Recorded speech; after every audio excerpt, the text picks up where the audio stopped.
नमस्कार साथियों, स्वागत है एक बार फिर से आपका हमारे ऑनलाइन प्लेटफॉर्म मनीष की पाठशाला में। उम्मीद करता हूं आप सभी स्वस्थ होंगे, मस्त होंगे और अपनी अपनी तैयारी में व्यस्त होंगे। साथियों, अपने टॉपिक चल रहा था राजस्थान की राज्य व्यवस्था, जिसके तहत आज अपने टॉपिक करने जा रहे हैं विधानमंडल। सबसे पहले बात करते हैं यह विधानमंडल होता है, इसकी संरचना क्या होती है, इसका निर्माण कैसे होता है और इसके कार्य क्या क्या होते हैं। फिर अपने बात करेंगे राजस्थान का जो विधानमंडल है उसके बारे में। ठीक है, तो पहले बात करते हैं विधानमंडल में। इस विधानमंडल का उल्लेख भारतीय संविधान के अनुच्छेद 168 से लेकर 212 तक किया गया है। पहला क्वेश्चन तो यहीं से तैयार होगा कि जो विधानमंडल होता है उसका उल्लेख कहाँ पर है, तो उसका उल्लेख भारतीय संविधान के अनुच्छेद 168 से लेकर 212 तक किया गया है भी। ठीक है, फिर बात करते हैं अनुच्छेद 168 क्या कहता है। अनुच्छेद 168 यह क्या कहता है, प्रत्येक राज्य का एक विधानमंडल होगा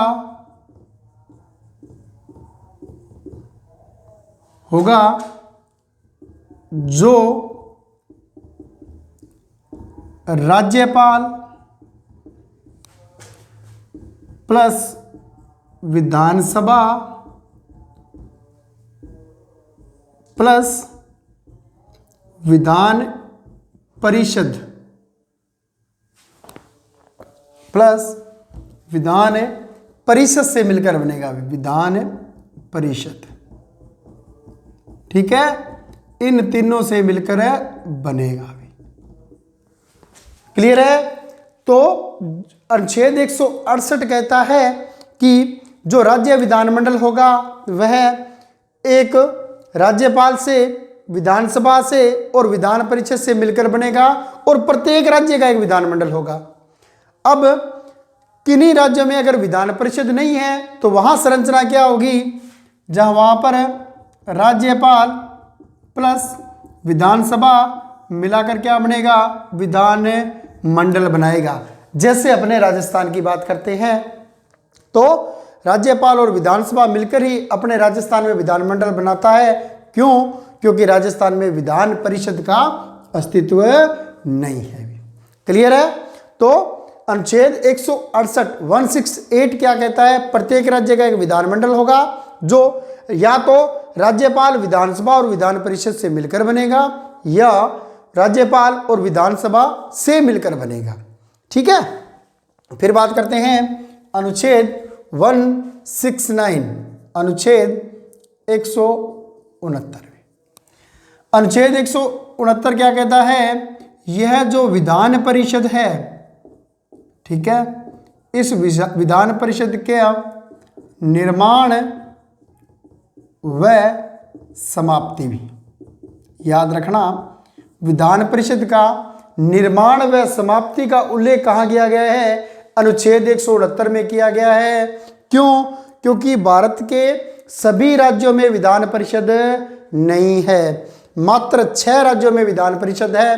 तो वहां पर तो विधानमंडल की संरचना क्या है, ये पहले वाली 3 वाली, ठीक है, और बाकी राज्यों में कितने हैं, विधानसभा और राज्यसभा मिलकर ही बना रहे हैं। क्लियर है। तो विधान परिषद का निर्माण व समाप्ति कौन से अनुच्छेद में है, 169 में है। वर्तमान में भारत के 6 राज्यों में विधान परिषद है। कितने राज्यों में? 6 राज्यों में विधान परिषद है। कौन कौन से? कर्नाटक, उत्तर प्रदेश, महाराष्ट्र,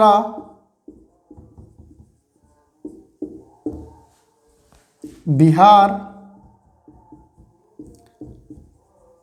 आंध्र प्रदेश व तेलंगाना में। कौन कौन से में है? कर्नाटक, उत्तर प्रदेश, महाराष्ट्र, बिहार, आंध्र प्रदेश और तेलंगाना। इसको याद रखने की एक छोटी सी ट्रिक है भी, याद रखना। एक बंदा था जिसका नाम था कुंभा। क्या नाम था? कुंभा। और कुंभा क्या था, बहुत ही गजब का संगीतकार था भी, पढ़ा होगा ना। कुंभा बहुत बड़ा संगीतकार था और बहुत अच्छा सिंगर भी था। तो कुंभा का जो गाना था ना वो शानदार होता था, कुंभा का गाना शानदार होता था।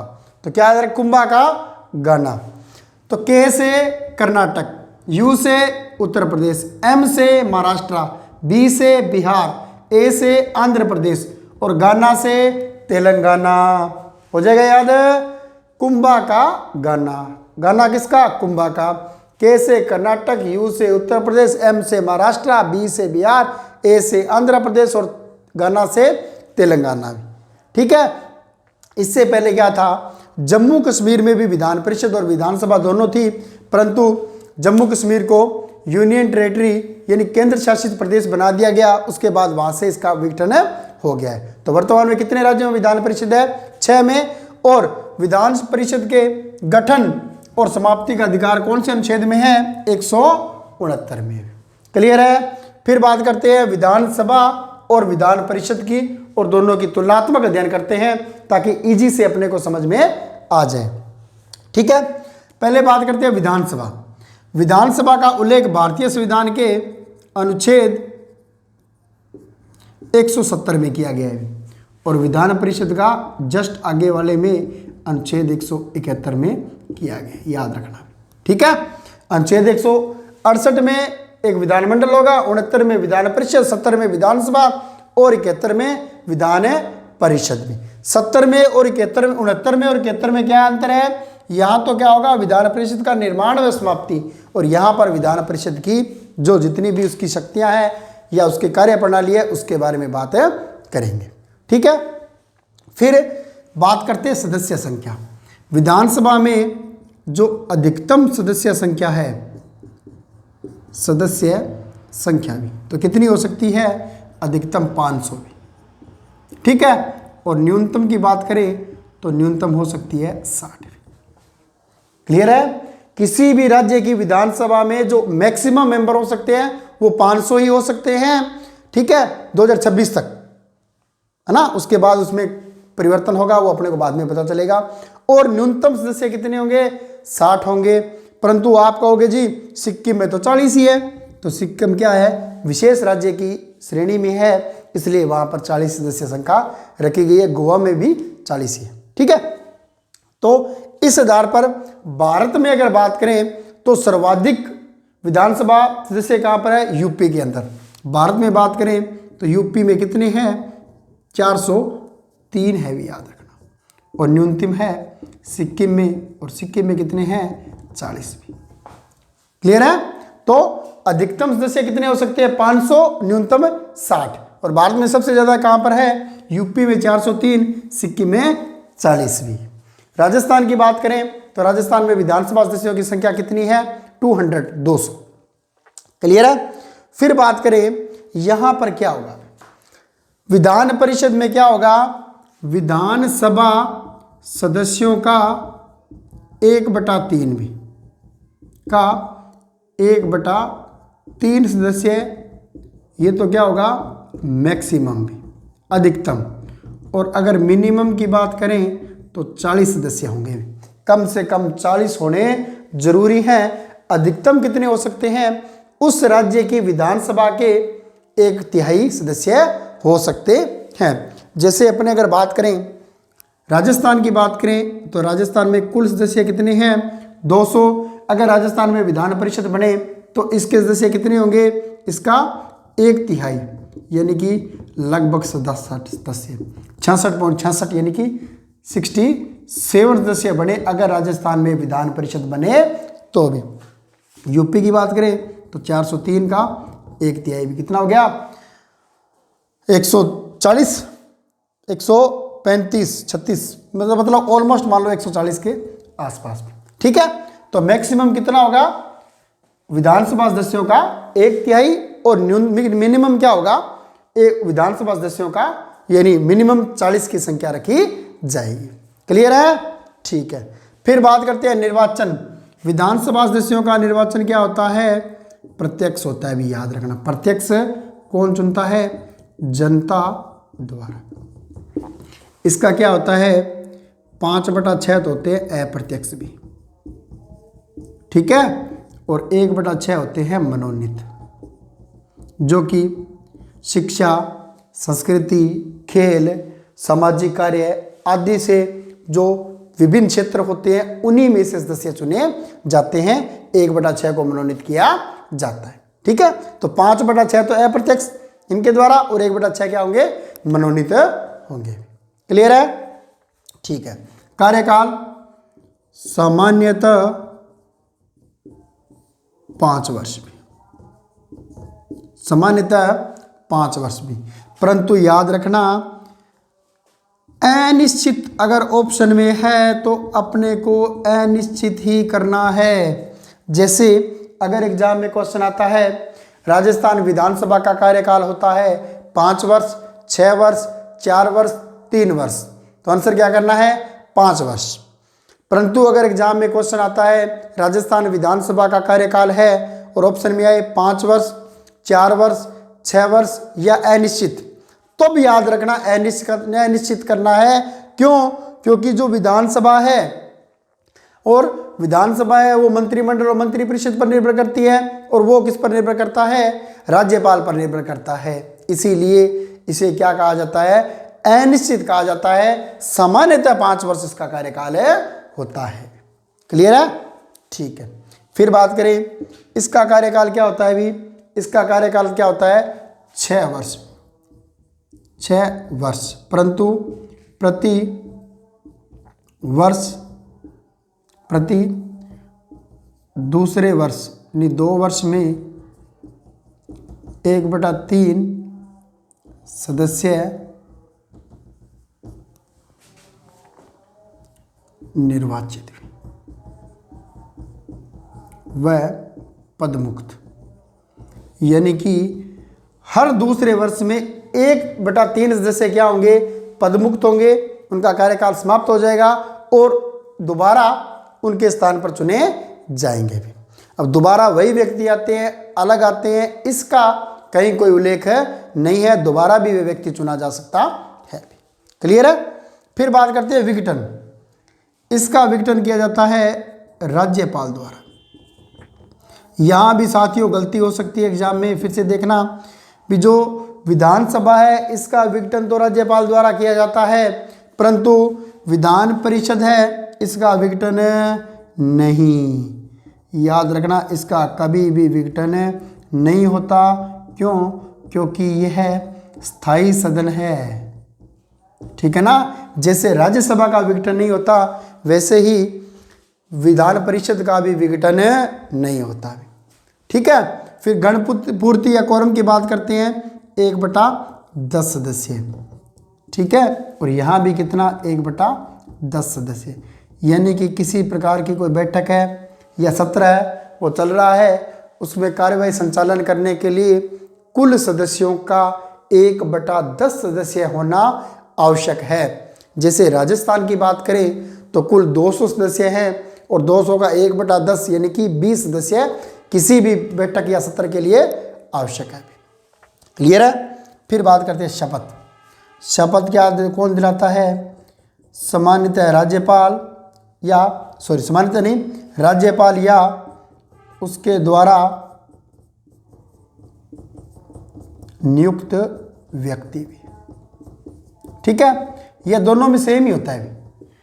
जो विधान परिषद के सदस्य हैं उन्हीं को भी राज्यपाल या उसके द्वारा नियुक्त व्यक्ति, और विधानसभा के सदस्य हैं उनको भी राज्यपाल या उसके द्वारा नियुक्त व्यक्ति द्वारा शपथ दिलाई जाती है, ठीक है। फिर बात करें योग्यता भी। इसके लिए जो न्यूनतम आयु है वो रखी गई है 25 वर्ष में, और इसके लिए रखी गई है 30 वर्ष में, ठीक है। यानी कि जो सेम जो संसद में पढ़ते हैं एमपी और एमएलए, तो जो लोकसभा और विधानसभा उनके लिए 25 वर्ष और उनके लिए 30 वर्ष रखी गई है। पदाधिकारी की बात करें तो विधानसभा में एक अध्यक्ष व एक उपाध्यक्ष होता है, ठीक है, और विधान परिषद में एक सभापति और एक उपसभापति होता है। ठीक है, जैसे अपने लोकसभा और राज्यसभा पढ़ते हैं, परंतु राज्यसभा में क्या पढ़ते हैं, जो राज्यसभा का सभापति होता है वह भारत का उपराष्ट्रपति होता है, ठीक है ना। परंतु राज्य में तो उपराष्ट्रपति होता ही नहीं, तो सभापति व उपसभापति क्या होते हैं, सदस्यों द्वारा आपस में निर्वाचित भी, ठीक है ना। आपस में निर्वाचन के द्वारा सभापति और उपसभापति को बनाया जाता है, न कि राज्य का राज्यपाल सभापति बन जाएगा। याद रखना, यहां से भी क्वेश्चन आ सकता है। तो सभापति कभी भी राज्यपाल नहीं होता है, वह क्या होता है, जो विधान परिषद के सदस्य हैं वही आपस में निर्वाचन करते हैं, सभापति का और उपसभापति का। क्लियर है यहां तक? ठीक है, अभी आगे बात करते हैं इनकी विधायी शक्तियों की। तो यहां तक क्लियर है? ठीक है, अभी आगे बढ़ते हैं। अनुच्छेद 168, 169, 170 और 171। ठीक है, अब एक बात याद रखना कि इनका कार्यकाल क्या होता है, सामान्यतः 5 वर्ष विधानसभा का, लेकिन अनिश्चित काल तक होता है। क्लियर है? फिर बात करते हैं अपने शक्तियां की भी। ठीक है, इधर अपने वही चलेगा विधानसभा और इधर विधान परिषद। ठीक है, अब शक्तियां भी, और शक्तियों की बात करें तो पहले बात करते हैं विधायी शक्तियां। विधायी शक्तियां, ठीक है। विधायी शक्तियों से क्या मतलब होता है कि जो कोई भी साधारण विधेयक है वह दोनों में से किसी भी सदन में रखा जा सकता है, याद रखना। ठीक है, पहली बात, साधारण विधेयक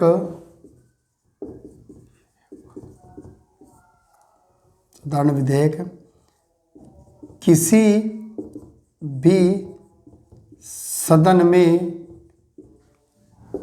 रखे जा सकते हैं, चाहे वो पहले विधानसभा में रख दो या पहले विधान परिषद में रख दो। ठीक है, अब देखो उस साधारण विधेयक को विधानसभा ने पारित कर दिया और पहुंच गया विधान परिषद में, और अगर पहले विधान परिषद ने पारित कर दिया फिर विधानसभा में पहुंच जाएगा। अब अगर विधानसभा ने उसको पारित कर दिया, ठीक है, तो यह विधान परिषद क्या सकती है, पहली बार 3 माह तक रोक सकती है,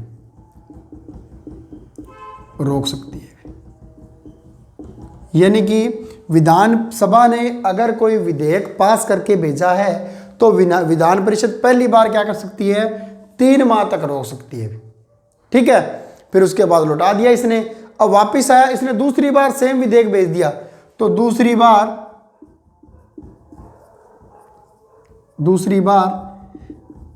1 माह तक रोक सकती है, यानी कि कुल 4 माह तक रोका सकती है। कौन है, विधान परिषद।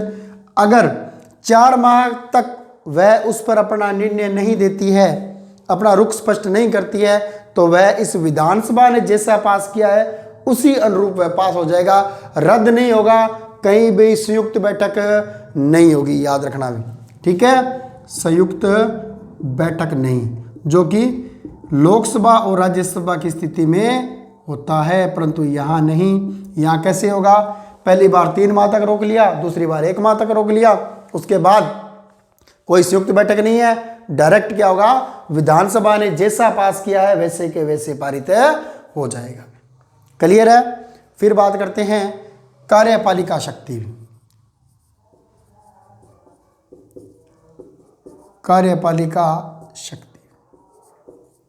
कार्यपालिका शक्ति क्या होती है, मंत्री व मंत्री परिषद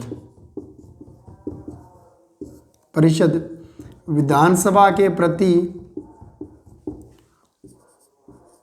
उत्तरदायी होती है, इसलिए अविश्वास प्रस्ताव सदैव विधानसभा में रखे जाते हैं। ठीक है, यानी कि जो मंत्री परिषद है वह विधानसभा के प्रति उत्तरदायी होती है, इसलिए इसके खिलाफ क्या होगा, जब भी अविश्वास प्रस्ताव लाया जाएगा विधानसभा में लाया जाएगा, विधान परिषद में नहीं लाया जा सकता है। ठीक है, विधानसभा इसके विधान परिषद है वह इसके खिलाफ कुछ भी नहीं कर सकती, केवल मात्र प्रश्न पूछ सकती है। ठीक है ना, तो यह क्या कर सकती है, प्रश्न पूछ सकती है। इसके अलावा बात करें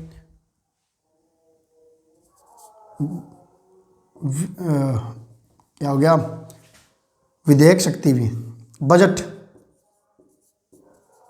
शक्ति, यानी कि जितने भी बजट व धन विधेयक हैं, बजट व धन विधेयक विधानसभा में ही रखे जाते हैं, जा सकते हैं, विधान परिषद में नहीं, याद रखना।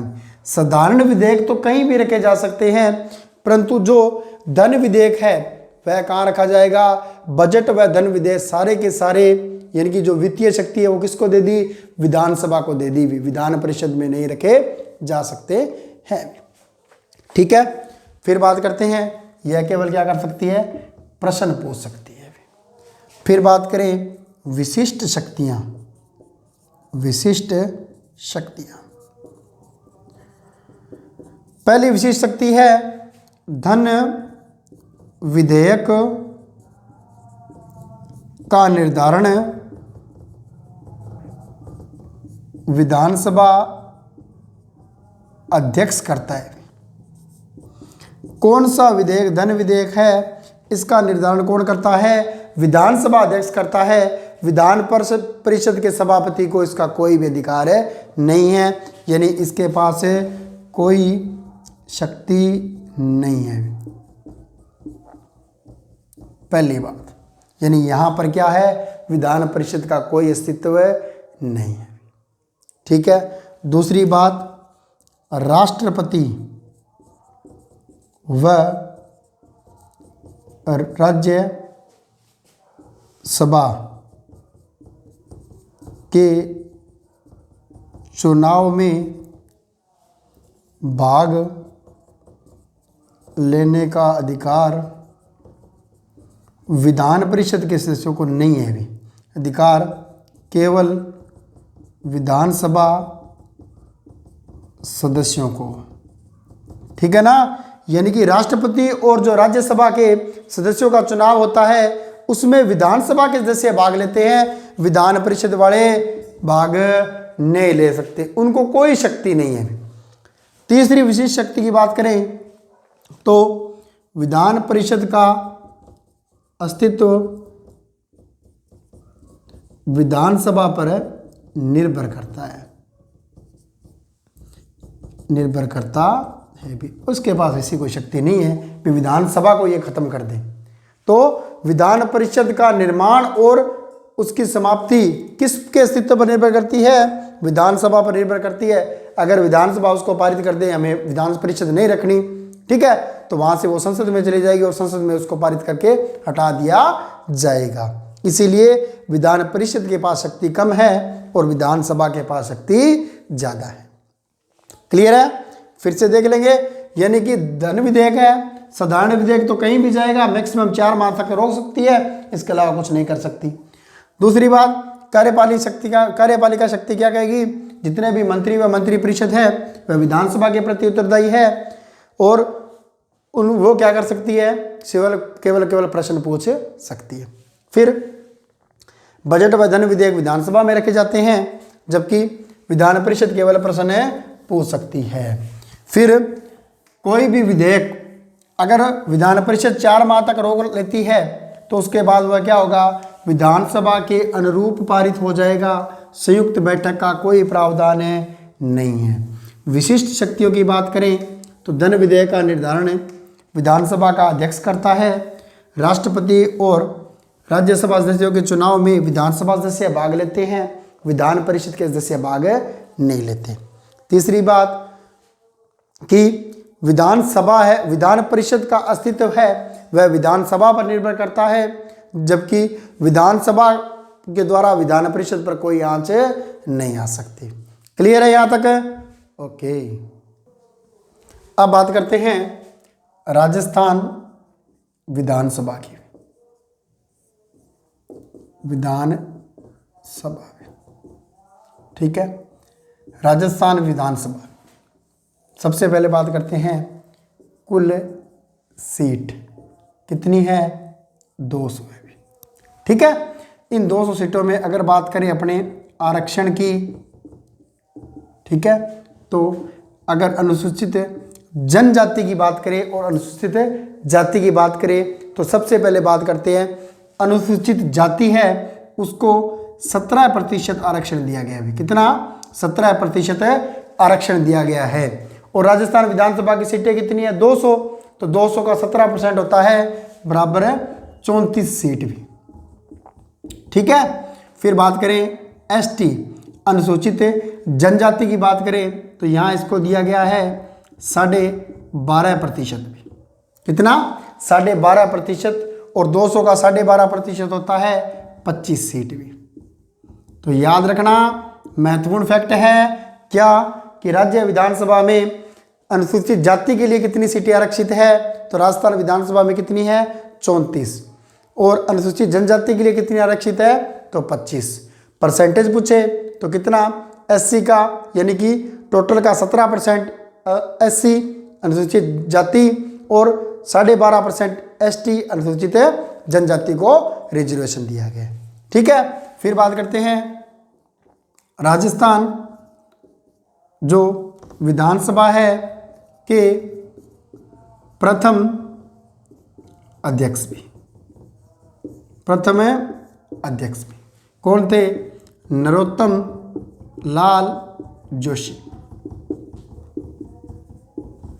फिर बात करें वर्तमान अध्यक्ष की तो इसके वर्तमान में अध्यक्ष है वासुदेव देवनानी, ठीक है। फिर बात करें राजस्थान विधानसभा की एकमात्र महिला अध्यक्ष की बात करें तो महिला अध्यक्ष रही हैं सुमित्रा सिंह, ठीक है। और ये जो देवनानी है यह कहाँ से है अभी? यह अजमेर उत्तर से विधायक है अभी। यह भी प्रश्न पूछा जा सकता है, ठीक है। अब बात करें वर्तमान यानी कि 16वीं विधानसभा की, ठीक है। तो 16वीं विधानसभा में कुल सीटें कितनी है भी? 200 है, ठीक है।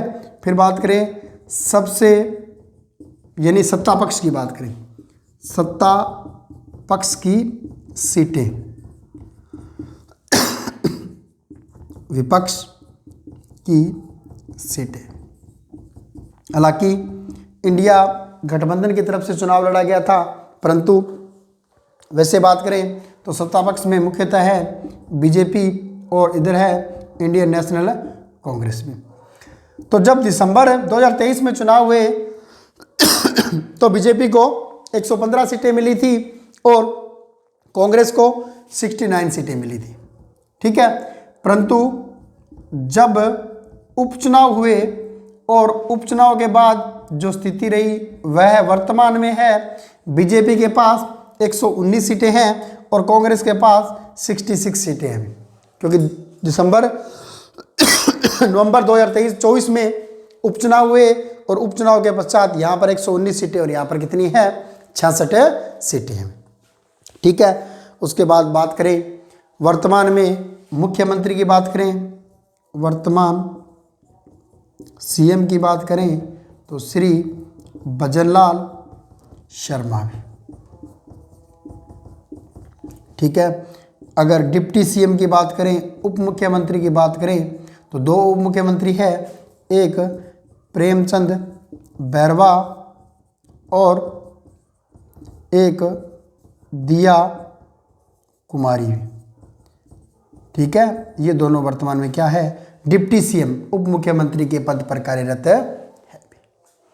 एक बात और करते हैं, राजस्थान के एकमात्र मुख्यमंत्री हैं जो पहली बार विधायक चुनकर आए और पहले बार विधायक बने व्यक्ति को मुख्यमंत्री बना दिया, वो है भजनलाल शर्मा भी। ठीक है, काफी बड़े भाग्य के बलवान आदमी है, तभी तो पहली बार विधायक जीते और जीते क्या बना दिया गया, मुख्यमंत्री बना दिया गया। क्लियर है। फिर बात करें वर्तमान में कौन सी विधानसभा चल रही है, तो 16वीं विधानसभा चल रही है जिसके अध्यक्ष हैं वासुदेव देवनानी भी। ठीक है, और मुख्यमंत्री उप मुख्यमंत्री और सत्ता पक्ष के पास वर्तमान में 119 सीटें हैं, जो प्रमुख विपक्षी पार्टी है उसके पास 66 सीटें हैं। क्लियर है। तो आज के लिए इतना ही। उम्मीद करता हूँ आपको क्लास पसंद भी आई होगी और साथ के साथ याद भी हो गया होगा। आज के लिए इतना ही। Have a nice day. धन्यवाद।